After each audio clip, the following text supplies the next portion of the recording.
આજે આપણે એક એવા સંવેદનશીલ ગંભીર મુદ્દા ઉપર વાત કરવાના છીએ, જેમણે અમેરિકામાં વસતા અને ત્યાં જવાની ઈચ્છા રાખતા ભારતીય પ્રોફેશનલની ઊંઘ ઉડાવી દીધી છે.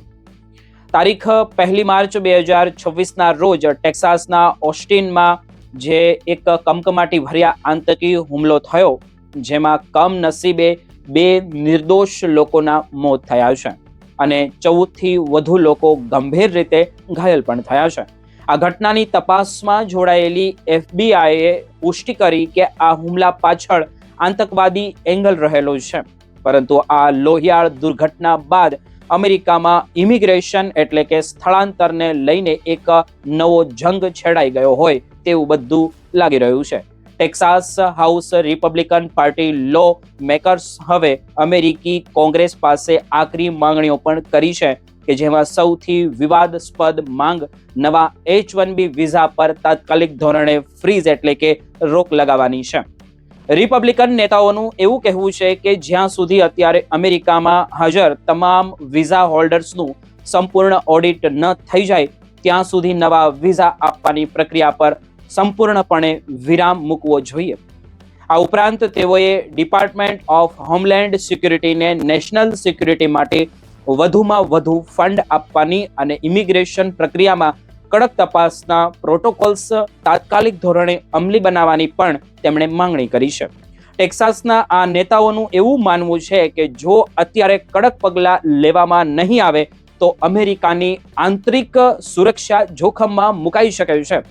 હવે પ્રશ્ન એ થાય છે કે શું ખરેખર H-1B વિઝા પ્રોગ્રામ બંધ થઈ જશે?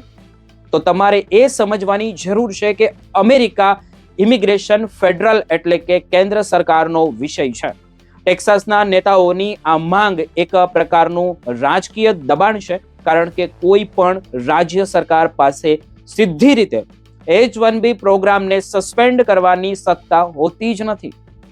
વિઝા આપવાની અંતિમ સત્તા માત્ર USCIS અને ફેડરલ ગવર્મેન્ટ પાસે જ હોય છે.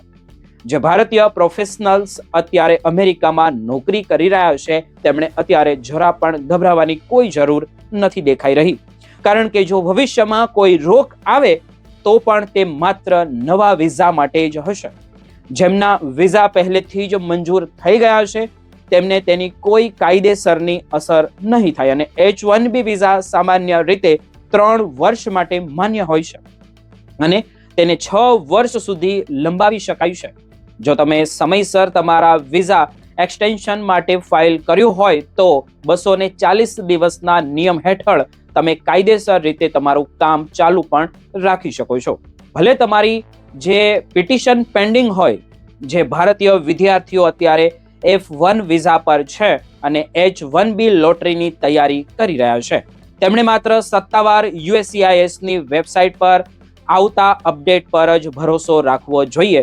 સોશિયલ મીડિયા પર ચાલતી ખોટી અફવાઓથી માનસિક તણાવ લેવાની જરૂર નથી.